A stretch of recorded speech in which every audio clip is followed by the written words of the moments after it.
Hey guys, welcome back to Auto Repair. Guys, our mission here at the garage is to save you guys as much money as we can. That's why we make these absolutely free videos, guys. Let's go ahead and start on it now.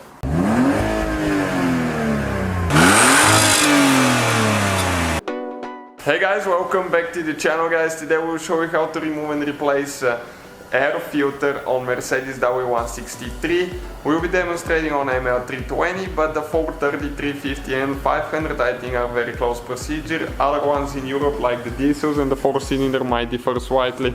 Okay, we have that ML320 here, and the air filter is located right here, okay, under that lid.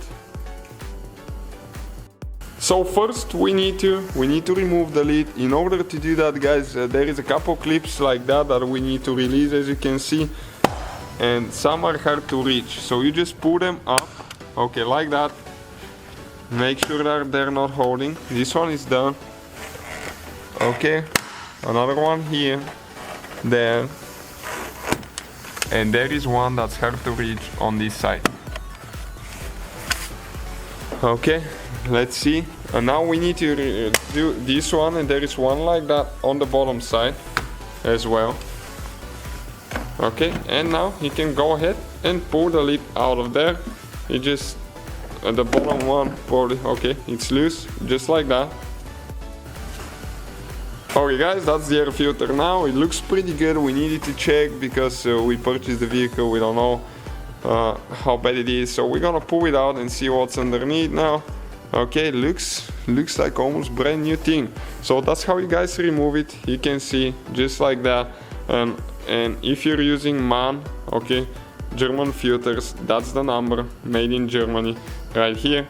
So when you're ready, guys, to install it, you just place a new filter, okay, in place, right like that. Okay, make sure everything is good, it goes where it's supposed to. All we have to do, install the cap, the lid on top. You need to make sure that you get the clips. Okay, it just goes only one way, so you cannot get this one wrong. Okay, we're going to install the two clips there, easier that way. Yeah, please subscribe, guys, let's grow that channel together, we can help more people. And we're gonna show you now what else you need to do with the other clips. The one on the bottom is a little bit hard to reach. This one now, okay, it goes like that, and all you will have to do, we'll just show you on one, but you can do the rest, okay, like that, and close it. You can see, okay, this one here as well, it goes like that, okay, and then you need to be holding here in the groove and then pull on it, okay, like that. So that will be the whole procedure for removing and replacing the air filter, guys. Hopefully the video was helpful. Please. So guys, hopefully the video was helpful. If you have any questions, don't hesitate to let us know. Now check out our YouTube channels, guys. We have more than 19,000 free repair videos that can save you thousands of dollars in future repairs. That's why we make these absolutely free videos. Hopefully the video will be helpful. Thank you for watching, and see you guys next time.